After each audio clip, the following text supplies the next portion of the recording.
Bonjour, je m'appelle Fkari Abdrahim, je suis professeur à la faculté de sciences juridiques, économiques et sociales de l'Université Qada'iyya de Marrakech. J'assure un cours de l'économie et organisation d'entreprise pour le semestre 1. À ce cours, nous avons tracé un certain nombre d'objectifs, 3 essentiels, dont, premièrement, la maîtrise du vocabulaire et des concepts spécifiques à l'économie et à l'organisation de l'entreprise, sous forme de définition, de concepts de base que l'étudiant doit absolument connaître.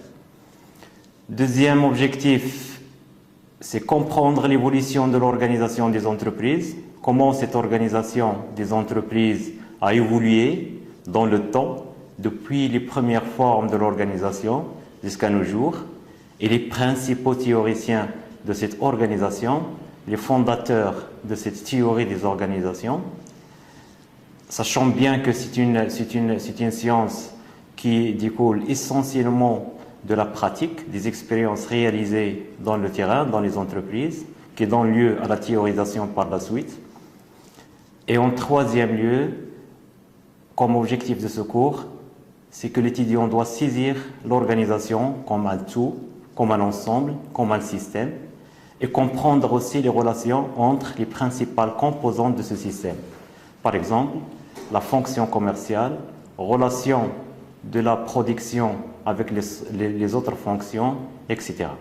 Bien entendu, l'examen qui concerne cette matière va tenir compte de la capacité de l'étudiant à saisir tous ces objectifs. Bien sûr, il y a un plan que je vais suivre dans ma présentation, mais aussi qu'elle est dans le Polycope. Le cours est axé sur 2 parties. Donc une première partie qui s'intitule l'organisation et l'administration de l'entreprise. Elle comprend 2 chapitres. Le premier chapitre, l'organisation de l'entreprise, et le deuxième chapitre, la direction de l'entreprise. La deuxième partie va traiter des structures et des fonctions de l'entreprise. Alors là aussi, il y a 2 chapitres. On va voir dans un premier chapitre les structures de l'entreprise.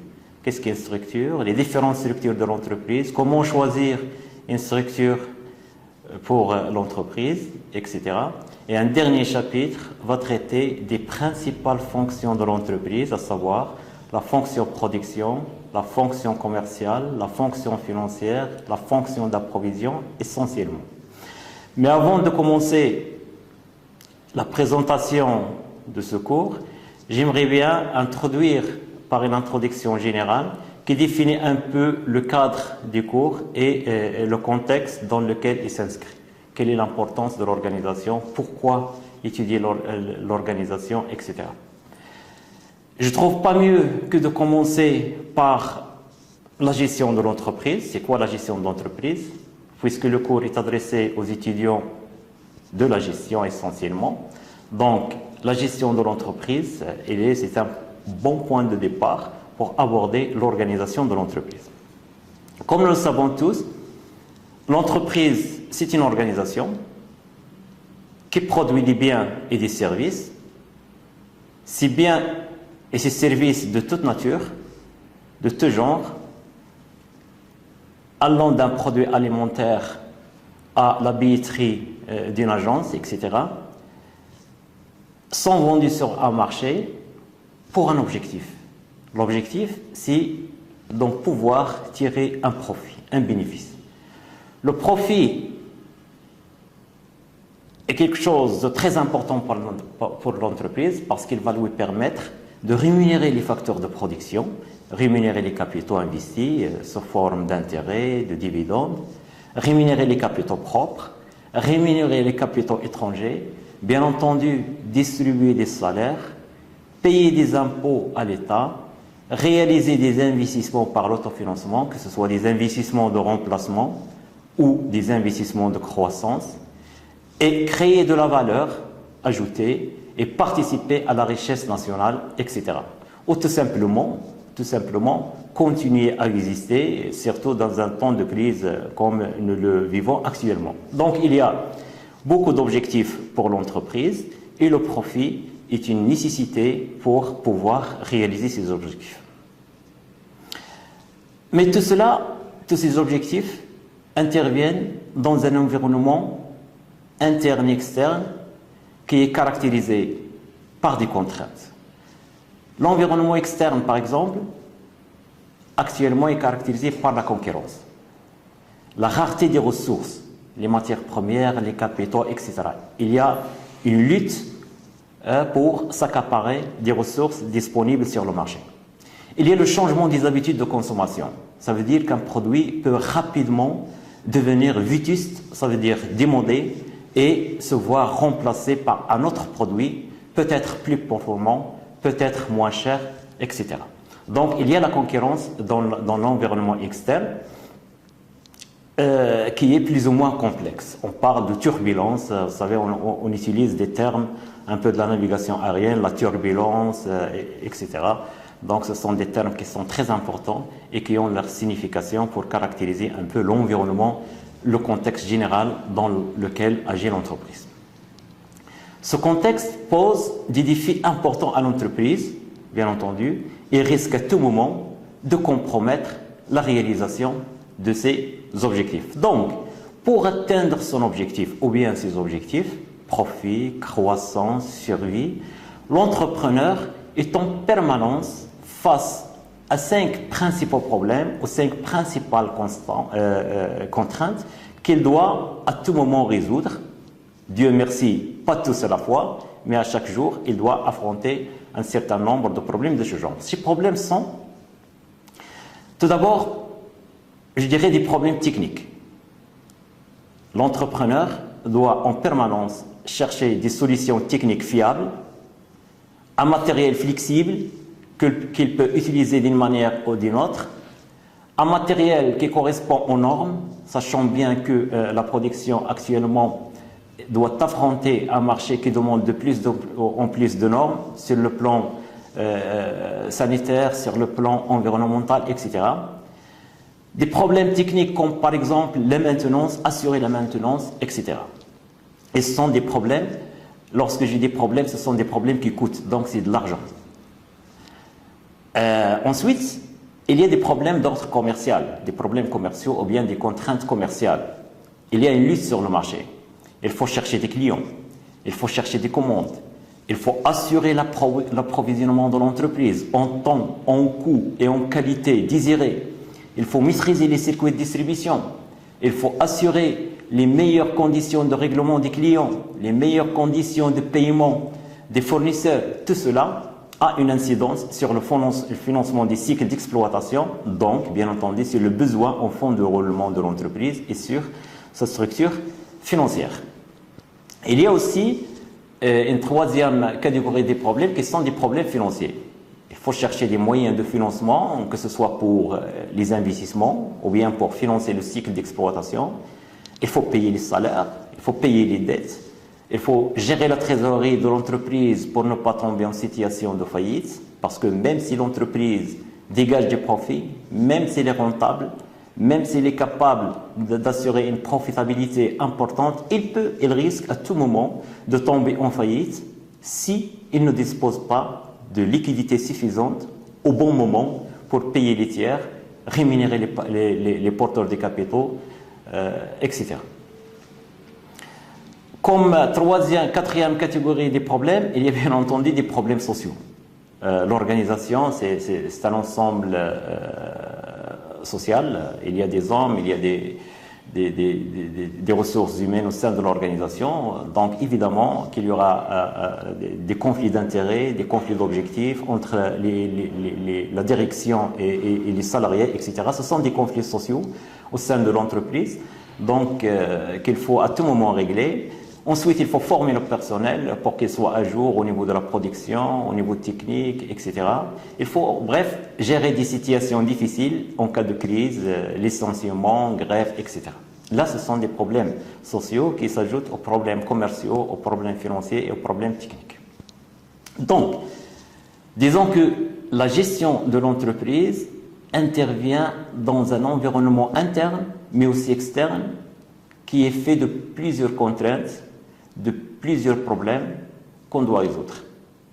L'entrepreneur ou le gestionnaire doit donc réaliser les objectifs de l'entreprise ou de l'organisation en tenant bien entendu compte de toutes ces contraintes. Mais il faut dire aussi que dans l'environnement, il n'y a pas tout simplement les contraintes, mais il y a aussi des opportunités. Et il y a des opportunités à qui c'est les exploiter, et c'est là où se trouve toute la différence des styles de management et de gestion. Donc, c'est quoi la gestion finalement? La gestion finalement, c'est un art de conduire ou de piloter une organisation, donc pas seulement une entreprise, sous tous ses aspects. Donc, gérer, c'est avoir l'habilité, avoir la capacité, l'art de conduire. On parle de piloter, là aussi c'est un terme de la navigation aérienne, piloter une organisation, et essayer au maximum d'éviter les écueils, essayer au maximum d'éviter les turbulences pour arriver à bon port et réaliser une rentabilité capable de réaliser la continuité et la croissance de l'entreprise. Si maintenant on veut résumer les principales fonctions d'un gestionnaire, elles sont de 4, ou bien 4 dimensions. Tout d'abord, c'est la planification, c'est-à-dire il fixe les objectifs à atteindre, il dresse les plans de travail devant mener à la réalisation des objectifs, il mobilise, il cherche les ressources nécessaires pour réaliser ses objectifs, etc. Donc, en premier lieu, c'est un planificateur, il planifie. Au second lieu, il pilote, il dirige. Il dirige, donc c'est la direction. Remarquons ici que le mot direction a deux sens. Inaction, le fait d'agir. J'agis, je dirige, donc inaction. Mais aussi un sens de destination, la direction nord, la direction est.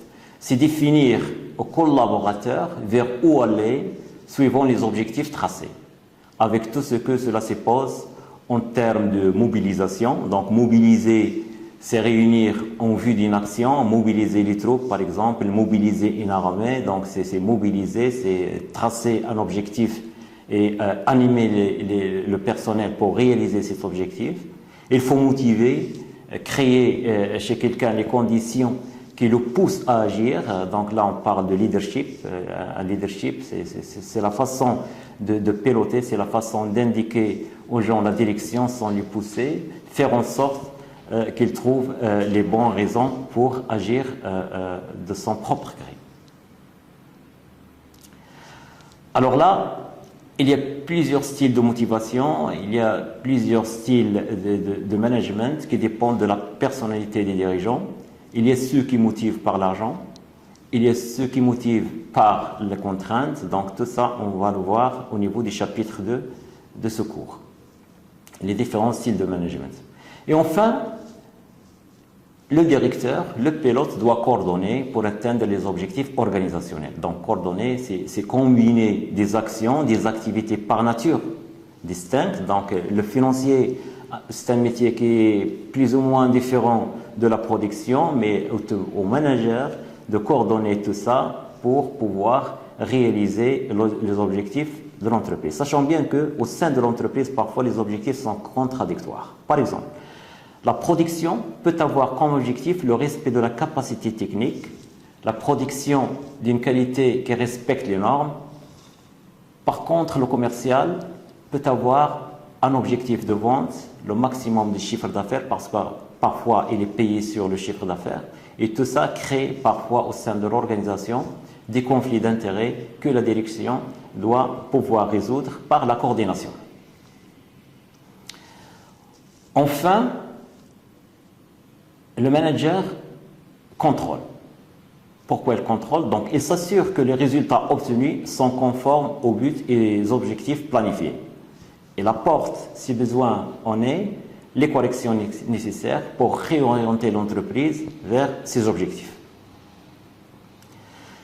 En dernier lieu, et ce qui nous concerne le plus dans ce cours-là, le directeur, c'est un organisateur. Donc, qu'est-ce qu'il fait comme principale fonction, comme quatrième fonction? Il organise. C'est-à-dire quoi? C'est-à-dire qu'il s'occupe de chaque élément de l'organisation, de son entreprise, de façon à constituer un tout cohérent et adapté à ses objectifs.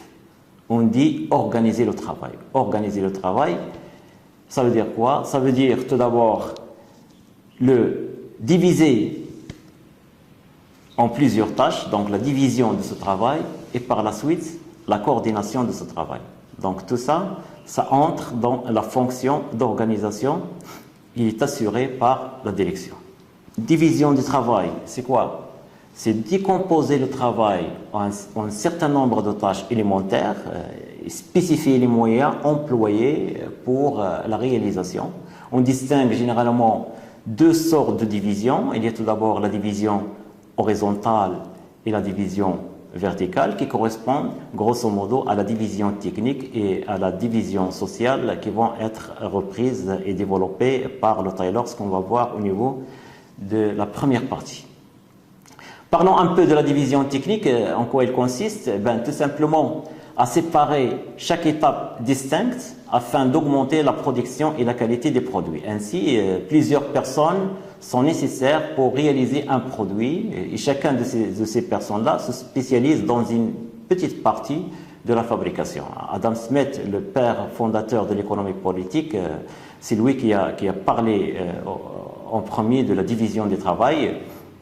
Et dans son ouvrage « Recherche sur la nature et les causes de la richesse des nations », un des textes fondateurs d'ailleurs des libéralismes économiques, il donne quels sont les effets positifs de cette division du travail, que ce soit au niveau de l'entreprise ou bien au niveau de toute une économie et de toute une nation. La spécialisation du travail. Donc il a réalisé des enquêtes, des études sur sa fameuse fabrique des épingles et a montré effectivement qu'un ouvrier, habile soit-il, ne peut dépasser une épingle ou deux par jour. Par contre, si le travail d'une épingle a été divisé en une dizaine de tâches différentes, la productivité a pu augmenter d'une manière très importante. Donc cet exemple-là, sur une fabrique aussi simple, a été dupliqué au niveau de toute une économie et a démontré son intérêt aussi pour toute la nation. Pour montrer justement quelles sont les causes de cette augmentation de la productivité, donc il y a tout d'abord l'habilité croissante, autrement dit la capacité que développent les ouvriers qui répètent la même tâche, un seul travail, ce qu'on appelle la dextérité. Donc, conduire une affaire avec beaucoup d'habilité, l'adresse de la main à exécuter une tâche. Donc, ça augmente au fur et à mesure qu'on peut faire la même chose. La deuxième chose, c'est le gain du temps. Donc, en évitant de changer d'occupation, l'ouvrier qui fait spécialiser et fait une seule tâche, donc ne risque pas de changer d'outil. Et la dernière cause qui augmente la productivité par la spécialisation du travail, c'est la possibilité de faire exécuter ces tâches par des machines. Ça, c'est pour la division technique, mais il y a aussi la division sociale. On parle de la division sociale du travail, qui est une répartition des tâches entre les individus en fonction d'un critère hiérarchique. Donc, c'est-à-dire la division dans l'entreprise des différentes activités. Par exemple, les activités conceptuelles, il y a ceux qui pensent, les bureaux d'études, la planification, la conception. Donc, il y a un personnel qui pense et un personnel qui exécute. Donc là, on parle de la division sociale du travail ou bien la division verticale. Enfin, en plus de la division du travail, pour caractériser un peu qu'est-ce que l'organisation, il y a la coordination du travail. Donc, diviser le travail, il est nécessaire de le coordonner, c'est faire en sorte que les différentes tâches contribuent à la réalisation des objectifs souhaités. Souhaités en termes de quantité, en termes de délai, en termes de qualité, etc. Si on va maintenant résumer le terme organisé en deux mots, on peut dire que organiser, c'est tout simplement diviser le travail et le coordonner. Donc tout le travail d'organisation, c'est diviser le travail et le coordonner. Et là, ça sera un peu le contexte dans lequel s'inscrit ce cours. comment cette organisation a évolué, des premières étapes de développement industriel jusqu'à maintenant. On va voir qu'il a effectivement évolué selon l'évolution des contextes, selon l'évolution des mentalités, etc. Mais avant, j'aimerais aussi préciser un peu la signification des termes organisation. L'organisation signifie premièrement une activité organisée. C'est l'action ou le fait même d'organiser. Donc c'est diviser le travail, le coordonner, là c'est l'organisation. Mais il y a une autre signification, c'est un objet. Donc c'est une chose, c'est le résultat de l'action d'organiser. Une entreprise, c'est une organisation. Une institution d'enseignement, c'est une organisation. L'université, c'est une organisation, même s'il n'a pas un but lucratif. Elle est considérée quand même comme une organisation, puisqu'il y a une division du travail et il y a une personne qui coordonne.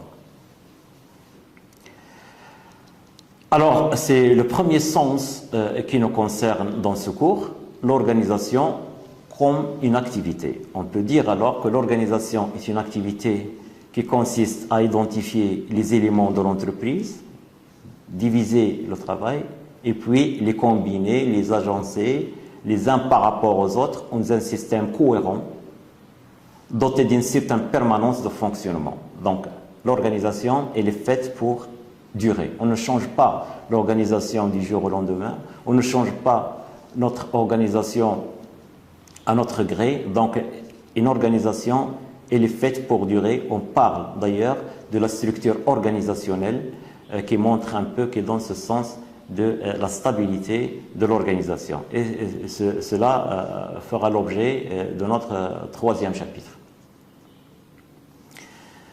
Mais toutefois, même si l'organisation ne change pas, même s'elle est faite pour durer, même s'il y a une structure plus ou moins stable, on peut assister à un changement de l'importance qui est donnée à l'une ou à l'autre composante de cette organisation. Et cela, on peut le mettre par rapport à l'évolution des contextes. Je m'explique. Si on revient un peu avant les années 80, la fonction production au sein de l'entreprise était la fonction principale. La production était la fonction principale au sein de l'entreprise avant les années 80. Pourquoi? Tout simplement, on était dans une logique d'offre. Ça veut dire qu'il suffisait tout simplement de produire pour que toute notre production trouve preneur dans le marché. La demande était au rendez-vous, donc les problèmes, c'était un peu des problèmes de production. On est dans une logique d'offre. Il suffisait d'offrir pour que la marchandise trouve son marché. Donc, il n'y avait pas beaucoup de soucis par la demande. Cette logique, actuellement, a été inversée. Depuis, on a assisté à une concurrence acharnée dans le marché, suite au développement technologique, au développement de l'innovation, etc. La concurrence a fait que, au sein de l'entreprise, la fonction production a été reléguée au deuxième plan.